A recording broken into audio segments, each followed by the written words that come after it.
Hello, old chap.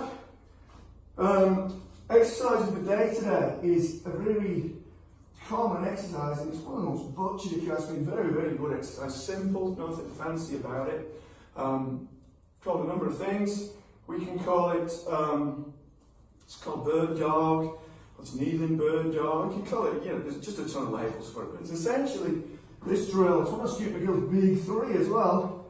So it's this sort of position, hands under shoulders, knees under hips, along spine, and where we reach out like so. Now, I'll say it's butchered so much because the idea of this drill is, as far as I'm concerned, is to teach stability through your trunk, but then mobility movement through the shoulders and the hips.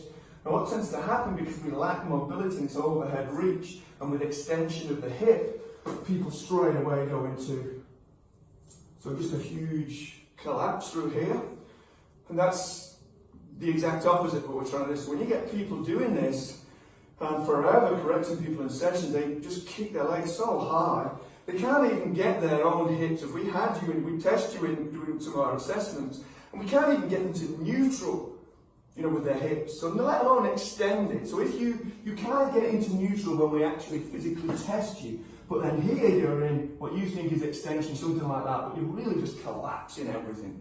All right, so that's reinforcing your faulty patterns, and then you wonder why you have pain. Far better off, you start to learn, once you engage the pushing, a hands under the shoulders, really crushing, really using your points of contact to push, crush, corkscrew the elbow pit forward, pack the shoulder.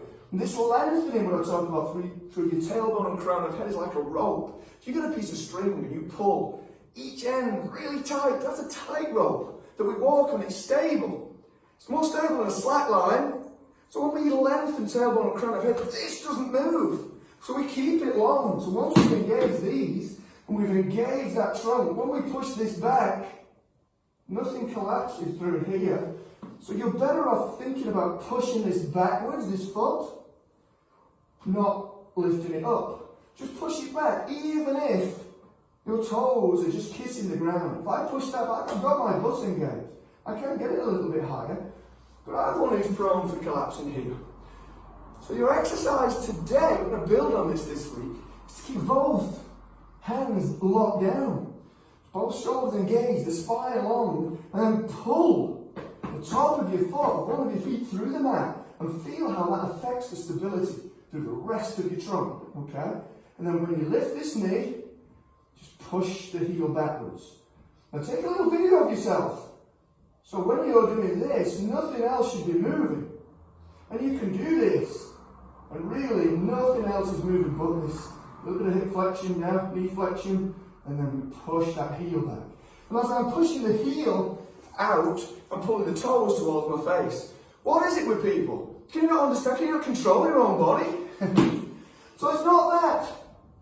When if I say push your heel back and bring your feet towards your face, do it. Don't do this, or this, or this, or this. Alright? Understand, before you go to some complexity of movement, understand that you must own some simple basics. Your homework this week for exercise of the day, what we're going to build on this week, is to just get the stability. And I want you to push, inhale, point the toes, exhale, foot towards your face, inhale. 5 times, do 5 times on each. Say, get a little video of yourself, have a look what it looks like. Post it back to me. I'll comment on it. Alright, there might not be nice comments. Of course they will.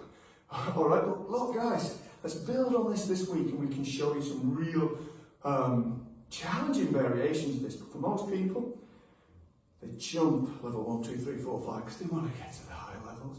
They can't even do level -1. Where do you stand on that? I'd much rather build a sound platform, a sound foundation, to stack all that other stuff on top. And I'm not there yet, alright? So as much as I've been training 43 years, I'm still building my foundation, alright? That's how I like to put it. Alright guys, exercise of the day, get it done.